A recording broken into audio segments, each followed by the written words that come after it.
Rambutnya kusut, berdebu, tangannya dia tengadahkan ke langit, mulutnya berkata ya Rab, ya Rab, tapi doanya tidak dikabulkan Allah. Apalagi yang kurang? Kurang rendah dirikah dia di hadapan Allah? Dia sudah merendah, tangannya diangkat setingginya. Kurang rendah dirikah dia di hadapan Allah? Dia sudah merendahkan diri dan jiwanya, sampai-sampai dia takut rambutnya gugur.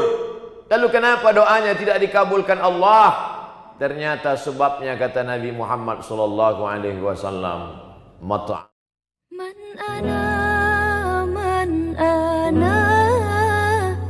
ana laulaku. Rajulun as'as, ada seorang laki-laki yang rambutnya kusut, aghbar, berdebu. Kenapa rambutnya kusut? Dia takut menyisir rambutnya, kalau sampai rambutnya gugur dia akan membayar dam, membayar denda, membayar fidyah. Aghbar, berdebu. Mengapa rambutnya berdebu? Karena dia takut mandi. Kalau sampai dia mandi lalu rambutnya gugur, dia juga akan dikenakan dam, denda. Yamuddu yadayhi ilas sama, dengan rambut yang kusut dan berdebu itu dia angkat tangannya ke arah langit. Bukan karena Allah di langit, tapi karena langit itu adalah qiblatud doa, kiblat salat. Fawalli wajhaka syatral masjidil haram, hadapkan wajahmu ke masjidil haram. Bukan Allah bertempat di dalam Ka'bah, tapi karena itu kiblat salat. Yamuddu yadayhi ilas sama, lelaki yang rambutnya kusut dan berdebu itu mengangkat tangannya ke langit, karena langit adalah qiblatud doa. Begitu kata Imam Ibnu Hajar Al-Haytami dalam kitab Al-Fathul Mubin Bisyarhil Arba'in.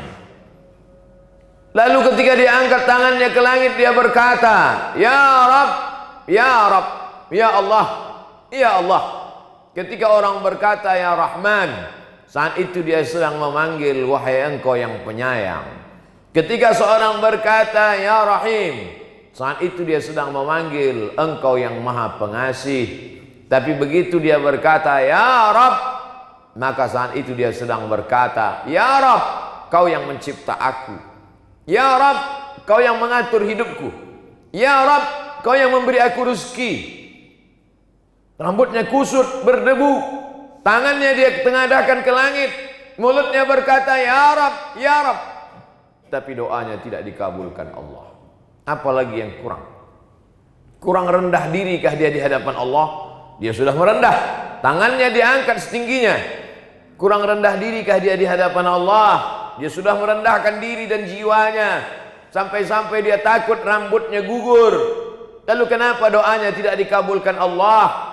Ternyata sebabnya, kata Nabi Muhammad sallallahu alaihi wasallam, mat'amuhu haram, makanannya haram, masrabuhu haram, minumannya haram, malbasuhu haram, pakaiannya haram, wa ghuziya bil haram, dan dia diberi makan haram, dan dia memberi makan haram.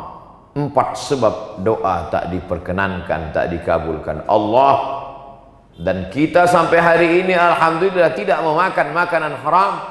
Jadi khutbah Jumat ini ingin menyampaikan pesan laki-laki yang baligh berakal, tidak dalam keadaan sakit, dalam keadaan normal, maka telinganya wajib mendengar sekali pesan khatib, ittaqullah, takutlah kepada Allah Subhanahu wa taala.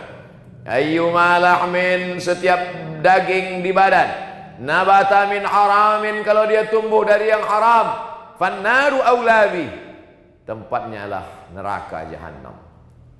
Mengapa Allah ciptakan hewan-hewan yang haram?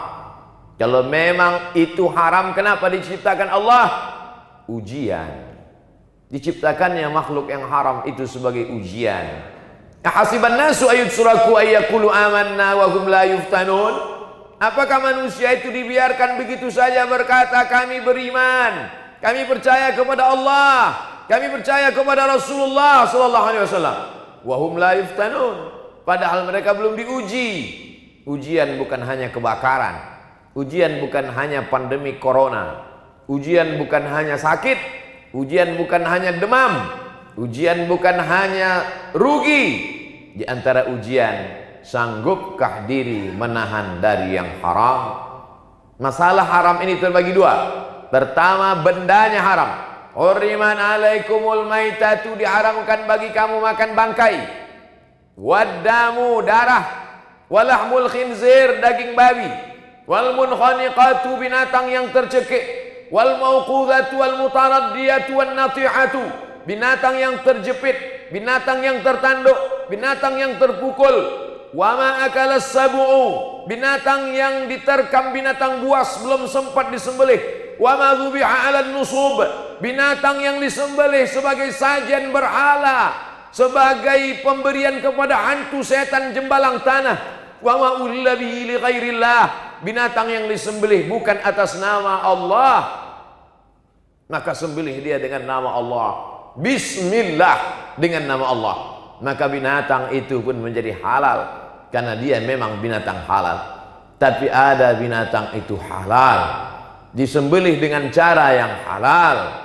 Darahnya sudah tumpah habis, karena di dalam darah itulah bakteri. Dicuci bersih. Setelah itu disembelih dengan cara yang bersih, dicuci dengan cara yang bersih, dimasak dengan cara yang bersih. Tapi dia tetap haram. Bukan karena darahnya, bukan karena dagingnya, tapi karena diperoleh dengan cara yang haram. Dalam Islam, kenapa kau dapatkan ini? Karena hadiah, halal. Kenapa kau dapatkan ini? Karena upah hasil kerja, halal. Kenapa kau dapatkan ini? Karena hasil dari bekerja pagi sampai petang malam, halal. Tapi ada cara-cara yang diharamkan Allah Subhanahu wa ta'ala. Kita dapat, kita peroleh, kita kaya, bukan karena ridho Allah. Dan itu juga bagian dari ujian. Banyak orang yang sabar ketika diuji sakit. Mana buktinya? Pergilah kita ke rumah sakit. Berapa banyak tangan yang bertasbih subhanallah walhamdulillah wa la ilaha illallah wallahu akbar. Itu maknanya orang diuji dengan sakit, sabar.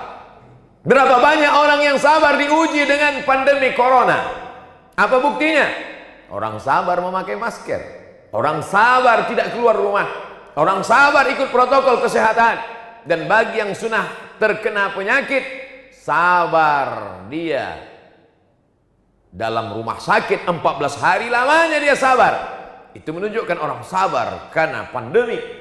Tapi tak banyak yang sabar ketika diuji, melihat peluang mendapatkan suatu nikmat dunia, padahal sesungguhnya dia hanyalah segumpal neraka jahanam. Oleh sebab itu, sabar yang paling tinggi bukan sabar ketika sakit, bukan sabar ketika mati, bukan sabar ketika musibah.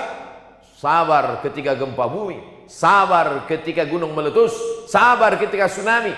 Itu sabar level paling bawah. Sabar yang paling tinggi adalah sabar menjauhkan diri dari yang haram, padahal peluangnya ada, kesempatannya ada. Kenapa tidak kau makan? Kenapa tidak kau ambil? Kenapa tidak kau manfaatkan?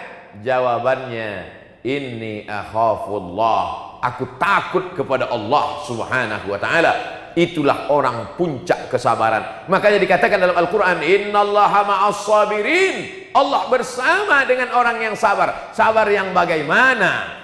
Dia merasa bersama dengan Allah. Kalau aku ambil, aku makan, aku berikan ke anak istriku, aku belikan ke rumah kendaraanku, tidak ada yang tahu. Innallaha ma'as sabirin, tapi Allah bersama aku. Disitulah makna percaya kepada yang gaib. Malaikat yang mencatat, inna alaikum lahafizin kiraman katibin. Malaikatnya tidak kelihatan. Iqra kitabak kafa binafsika al-yawma 'alaika hasiba. Buku catatan amalnya juga tidak kelihatan. Malaikat mungkar nakir yang akan menanya di alam kubur juga tidak kelihatan. Ruh yang bersemayam dalam jasad yang akan bertanggung jawab di hadapan Allah juga tidak kelihatan. Surga dan neraka juga tidak tampak di kelopak mata. Puncak dari beriman kepada yang gaib adalah Allah. Mana Allah itu? Hari ini belum pernah ada orang menantang khatib bertanya, mana Allah itu? Tapi pada zaman Nabi Musa dulu, apa kata mereka? Ya Musa, wahai Musa, ij'al lana ilahan kama lahum alihah. buatkan kami Tuhan yang bisa dilihat mata, sebagaimana mereka punya Tuhan dalam bentuk patung dan berhala. Bahkan lebih tegas dari itu, Bani Israel menantang, arinallaha jahrah, tunjukkan kepada kami Tuhan jahrah, secara nyata.